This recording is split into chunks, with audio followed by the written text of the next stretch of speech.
Friends, welcome to secret of Samayal. இன்னைக்கு நம்ம பார்க்க போகிறது ஒரு நார்த் இந்தியன் ஸ்டைலில் ஒரு பச்சை மாங்காய் மசாலா. எப்படி நம்ம ஊரில் உப்பு மிளகா அப்படி போட்டு மாங்காய் சாப்பிட்றது ரொம்ப ஃபேமஸோ அந்த மாதிரி இது வெஸ்ட் பெங்காலோட ஒரு ஃபேமஸான ஸ்ட்ரீட் ஃபுட். இது ரொம்ப ரொம்ப சட்பட்டான இருக்கும். இது சாப்பிட்றதுக்கு நம்ம எப்போதும் உப்பு மிளகா அப்படி போட்டு சாப்பிட்றதுக்கு பதிலாக இந்த மாதிரி ஒரு வாட்டி ட்ரை பண்ணி பாருங்கள். கண்டிப்பாக உங்களுக்கு பிடிக்கும். இந்த சூப்பரான சட்பட்டா ராமேங்கோ மசாலா எப்படி செய்யறது அப்படின்னு பார்க்கறதுக்கு முன்னாடி நீங்கள் என்னோட சேனலுக்கு இப்போ தான் முதல் முறையாக வரீங்கன்னா இந்த வீடியோ கீழே இருக்கிற சப்ஸ்கிரைப் பட்டனை மறக்காம ப்ரெஸ் பண்ணுங்க. பக்கத்தில் இருக்கிற நோட்டிஃபிகேஷன் வெளியும் மறக்காம கிளிக் பண்ணிடுங்க. அப்போதான் என்னோட ஃபியூச்சர் நோட்டிஃபிகேஷன் உங்களுக்கு உடனே வந்து சேரும்.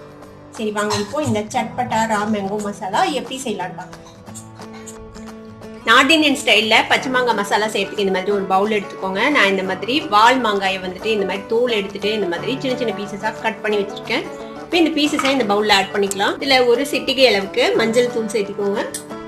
ஒரு 2 பிஞ்ச் அளவுக்கு சாட் மசாலா பவுடர் சேர்த்திக்கலாம். கொஞ்சமாக சில்லி ஃப்ளேக்ஸ் சேர்த்திக்கலாம். இது வந்து உங்கள் காரத்துக்கு எவ்வளோ வேணுமோ அந்த அளவுக்கு சேர்த்திக்கோங்க. பெப்பர் பவுடர் ஒரு 2 சிட்டிகை சேர்த்திக்கலாம். இது வந்து பிளாக் சால்ட்டு. இந்த பிளாக் சால்ட் வந்துட்டு ஒரு 1/4 டீஸ்பூன் அளவுக்கு சேர்த்துறேன். உங்ககிட்ட பிளாக் சால்ட் இல்லைன்னா நீங்கள் சாட் மசாலா பவுடரை கொஞ்சம் சேர்த்திக்கோங்க. இது வந்து சீரகத்தூள், வறுத்து பொடி பண்ண சீரகத்தூள். இது ஒரு 2 பிஞ்ச் அளவுக்கு சேர்த்திக்கலாம். இப்போ இதுக்கு தேவையான அளவுக்கு உப்பு சேர்த்திக்கலாம். நம்ம ஆல்ரெடி காளா நமக்கும் சேர்த்திருக்கிறோம் பிளாக் சால்ட்டு. அதை கணக்கில் வச்சு இதுக்கு சேர்த்திக்கோங்க.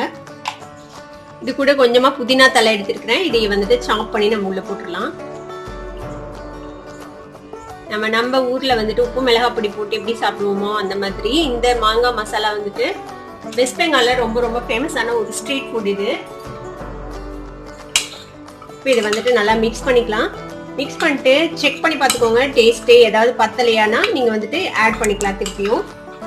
உங்ககிட்ட சில்லி ஃப்ளேக்ஸ் இல்லைன்னா லைட்டாக சில்லி பவுடர் போட்டுக்கோங்க. இது ஒரு மாதிரி நல்லா ஃப்ரெஷ்ஷாக இருக்கும். ஏன்னா நம்ம புதினா தலையெல்லாம் ஆட் பண்ணுறோம்ல, ஃப்ரெஷ் புதினா நல்ல ஒரு மாதிரி ஃப்ரெஷ்ஷாக இருக்கும் வந்து சாப்பிட்றதுக்கு. எப்போதும் நம்ம உப்பு மிளகா அப்படி போட்டு சாப்பிட்றதுக்கு பதிலாக இந்த மாதிரி ஒரு தடவை ட்ரை பண்ணி பாருங்கள் மாங்காய் வச்சு. கண்டிப்பாக உங்களுக்கு பிடிக்கும். இதே டேஸ்ட் பார்க்குறேன் எப்படி இருக்குதுன்னு சொல்லிட்டு எல்லாம் சரியாக இருக்குதா அப்படின்னு. சில்லி ஃப்ளேக்ஸே நல்லா காரமாக இருக்குது. இப்போ இன்னும் கொஞ்சம் நான் சாட் மசாலா பவுடர் ஆட் பண்ணுறேன். கொஞ்சம் பத்தாத மாதிரி இருக்குது.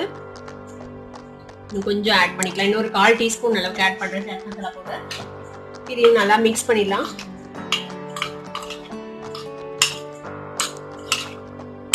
அவ்வளோதான், நம்மளோட சட்பட்டா ராமேங்கோ மசாலா இப்போ ரெடி ஆயிடுச்சு கொல்கத்தா ஸ்டைலில். இப்போ இந்த மாங்காயை வந்துட்டு நம்ம ஒரு சர்விங் பவுலுக்கு மாற்றி நம்ம சாப்பிட வேண்டியதுதான்.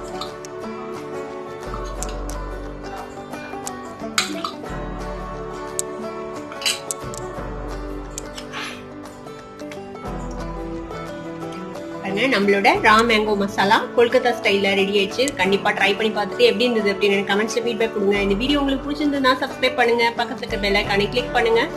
அப்பதான் என்னோட நோட்டிபிகேஷன் உடனே உங்களுக்கு வந்து சேரும். லைக் பண்ணுங்க, ஷேர் பண்ணுங்க. தேங்க்யூ ஃபார் வாட்சிங் this video viewers. Bye bye.